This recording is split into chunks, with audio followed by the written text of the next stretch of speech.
I realized for two good reasons I should not actually be making this video. Number one, I just got over a cold a little while ago and my voice still kind of sounds congested. So apologies for that preemptively. Turns out when you're trying to be your own voice actor for your own YouTube videos, your voice has to be in good shape. So that's one of the silly things that I run into these days.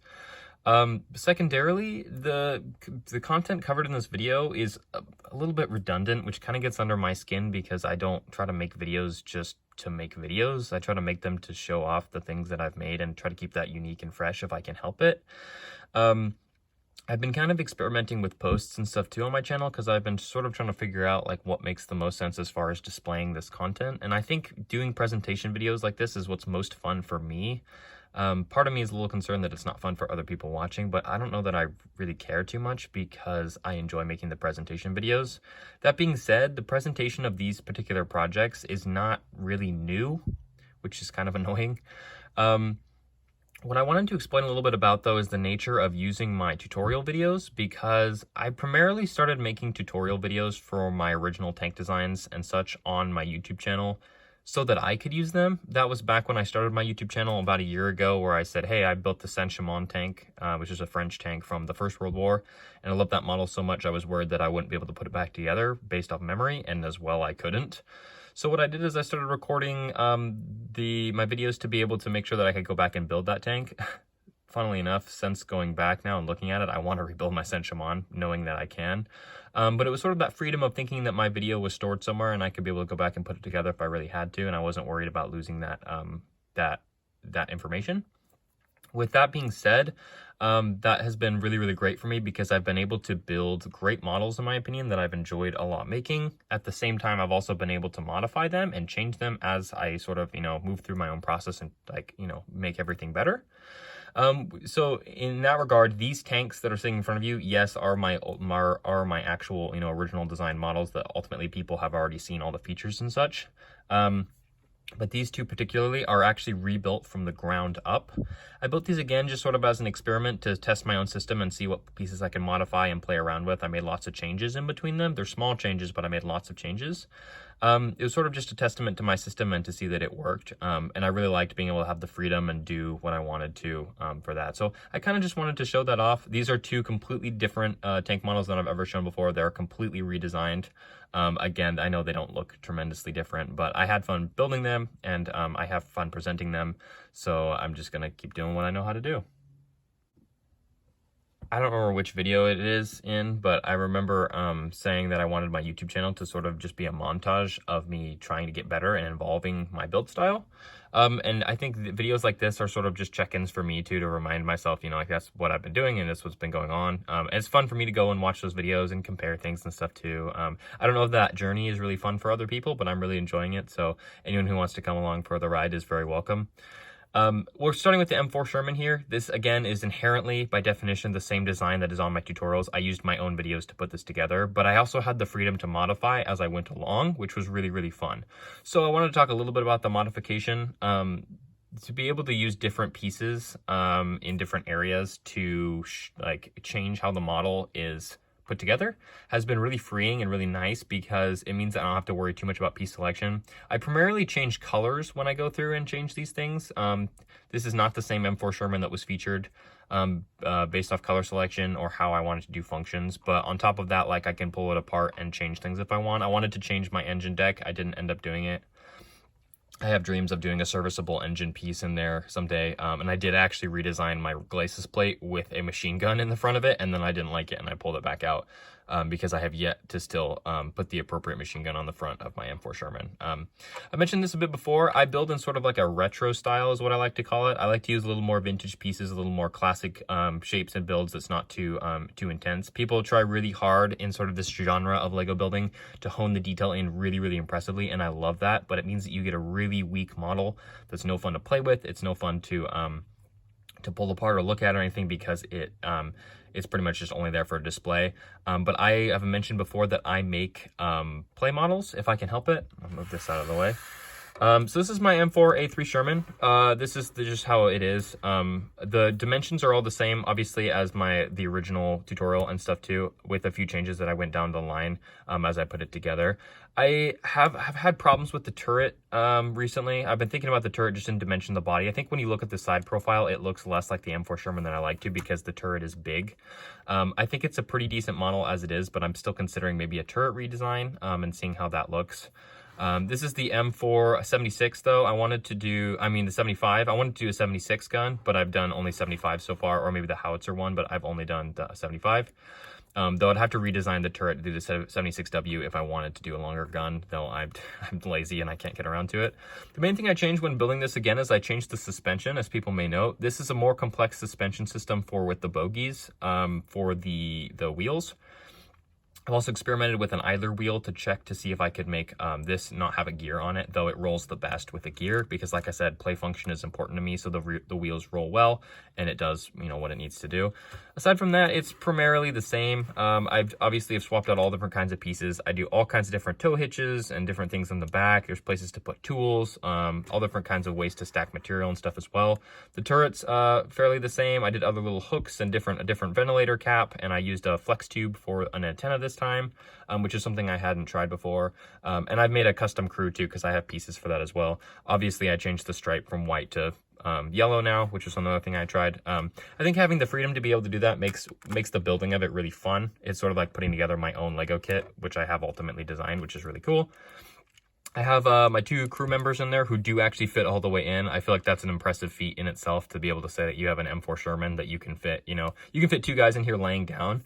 But in this way too, they actually can fitting in the front seat. And you have to, obviously they're twisted, but they sit with their head sticking out the top, which was a lot of fun. I've got ammunition in here and changed a lot of the interior. And I covered up this piece so the engine wasn't exposed. There's no engine in it as of now. And I did a fire extinguisher and such as well. I wanted to do like a small arms bin and put like some guns in there. I haven't gotten around to that either. And I did like extra applique armor plates and stuff. Primarily, like I mentioned, it's color changes. It's not too much different. I do think it's fun though to be able to show off these models, and not just a way where I'm just trying to make like a boring, just sort of turntable video, or and again, I've tried some of the post things too. I'm considering using more of that too, but I feel like it doesn't appropriately show off the model, so I kind of still like to do this. Obviously, it still has all the features. It has, you can fit 3 people inside of it. The hatch is open and they look delightful closed as well. There's features on the back, on the front, all over, and I really appreciate that. The gun moves up and down, the tracks roll, and the proportion isn't terrible. I measure stuff primarily, if I can help it, to the height of a Lego guy. Assuming that he's 6 feet, you kind of just guess it. I literally eyeball it though, but it's a pretty decent model considering the features you get out of it and what you can fit inside of it and what it actually does.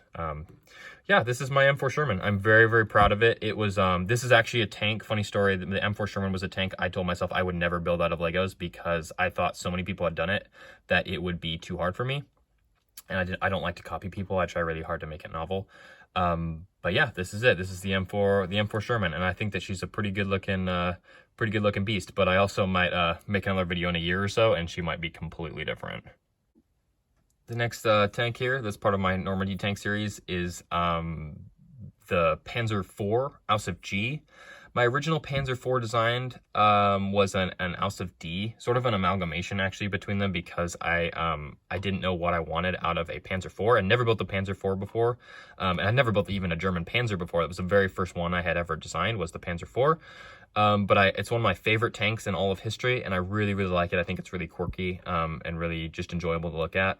This one, though, I designed to be a true Ausf G, so there's the only thing that I kind of missed out on was making like a split hatch on the side of the turret, though I don't have any way to do that as of now. I did make the front of the glacis plate flat, and obviously the extra gun, and like I mentioned before in my other camouflage video, I changed the bustle box on the back of here. Aside from that, I'll pull this guy off. Aside from that, the model of the Panzer IV is primarily the same. It's not too much different as except for piece variety. So like you go down here and you look at the wheels and stuff, you realize that like, I had used all just original studs in my other one. But you really can use anything. You'd be surprised the stuff that I've used. I like to use mismatched pieces to look like it was serviced in the field. It really gives it an air of authenticity. I also use stuff like grill plates here to make this decking instead of just straight pieces, because you have enough pieces, you can make some pretty nice variety. Change the return rollers too to be a little less classic. I went more parts intensive because I designed the tutorials to be sort of look like you could use any parts to be able to actually build it, which I actually really enjoyed because it felt like it was hopefully digestible for people to be able to design it. And then what I did is then I took that, more simple model, and I used more complex pieces like this periscope piece and some other plates on it and things as well, and like the sloping of this gun barrel too, because I like using fancy pieces, and there's some things that you just can't get unless you use some nicer pieces. But I like to try to still leave the door open for people if they want to make nicer models, because maybe people have a collection that's similar to mine and they want something fancier. But this ultimately was built off of my own tutorial as well. And again, I'll try not to be redundant. I know that people know about this tank and how I built it. Features inside are primarily the same. It looks the same. It does the same. Again, it's mostly color change when it comes to rebuilding these things, but both of these tanks have been built completely over again using the tutorials. So it's nice to sort of just appreciate them and see how they go together and stuff as well. So this is my Panzer IV Ausf G. It didn't have too much change in contrast to the Sherman, like how I changed the wheels and stuff too. Not really design change, but I did use a couple different pieces and make it really look like it's a field modified tank, and it's that's well loved and maintained by a crew, instead of something that's a little more robotic. And I just I pretty much just used generic gray colors to make the tank originally in the tutorial, but in this one it's fun to use different pieces and different bits and parcels and act like this is a tank. Like I did some white paint on the back of this bustle box and things to sort of just add some variety and showcase imagination, because you really don't have to be confined to one color.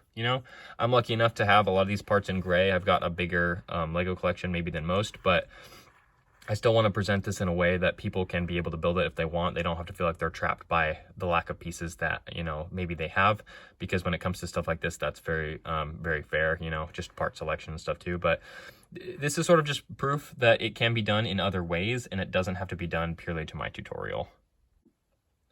I quite literally am not sure how to conclude this, because I don't know, again, why I'm making this video. Again, these are things people have already seen. I've already talked about them and I've already explained them. I think for me, I just have such a passion for this that I didn't think I would, which is sort of a weird way to put stuff. But I enjoy making these things so much and sharing them that even if nobody cares, but then there's one person that sort of had a comment. I've gotten some sweet comments from people sort of saying like, hey, I enjoy your videos, or hey, I've seen the things that you've built, and oh, I tried to build this, or oh, I learned a technique, something here, For me, it's the little moments. I really appreciate that about it. It would maybe be a morbid dream of mine in the back of my head that I could do this for a living on YouTube. I don't think that's the case. There's so many other people that do this way better than me. I'm not going to act like I'm really any good at this.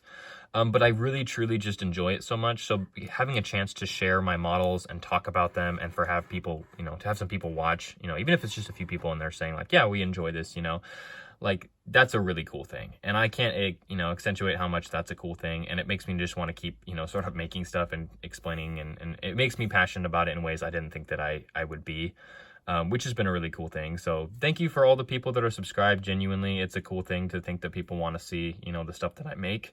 Thank you also to my viewers. You guys don't have to subscribe. It doesn't matter to me, really. I'm purely happy that people are coming along and have interest in seeing the things that I build. And kind of want to be around for it. I explained this before. I make videos that I would enjoy watching, and I would enjoy, somebody saying, hey, I updated these, hey, I've made these things and I've changed them a little bit, and it's sort of worth the explanation to see how they're changed and stuff too, because these are two models I never thought I'd be able to build based off my build criteria. I had sort of my head in the sand with that kind of thing, because I thought that everybody would be able to do it better than me. But I'm very proud of these models. They're a testament to Lego building, and a testament to how much I enjoy building, how passionate I've been about my YouTube channel. My YouTube channel's been up for like a year now. But yeah, it's been kind of a fun little journey so far. And I don't know how long I'm going to do this, but I'm purely enjoying it just for what it is. I'm having a lot of fun building these things. It's been a big inspiration. There was part of, having viewers and people saying, hey, we're enjoying this content, that actually inspired me to build anything like this to begin with, which is really cool. So Panzer IV Ausf G, M4A3 Sherman. These are the, like I mentioned, the modified versions of the original designs that I have. And these are sort of like these are ready for MOCs. Like these are ready to go. And again, like I mentioned, MOCs aren't really my thing. I'm not great at them, but I'm trying to do them. So this is just a showcase. I don't really know why I'm making it. Like I mentioned, it's fun for me to do, fun for me to present. I hope people like this video and they like my tanks because I put a lot of passion, a lot of hard work into them, and I'm very, very proud of them as it is. I know people are also probably waiting for my Hago Japanese light tank tutorials. I'm gonna get around to that. Again, I just make what I want to make, so I'll get around to that and do that at some point, but I don't know when. But for right now, I redesigned these models just over the weekend, and I had a really good time doing it, and I'm hoping that other people might have a good time just sort of seeing the fact that I did that. So again, I don't know where this random video is catching people during their day or their evening or whatever, but I hope y'all are having a good time, same way I have with using my YouTube channel and just explaining stuff to other people. So I don't know what this is even, but I'm having a good time making it. So I will catch people in the next video, assuming I make more. But with any luck, there will be more videos on my channel and more random nonsense for me to ramble about. So thank you for your time today.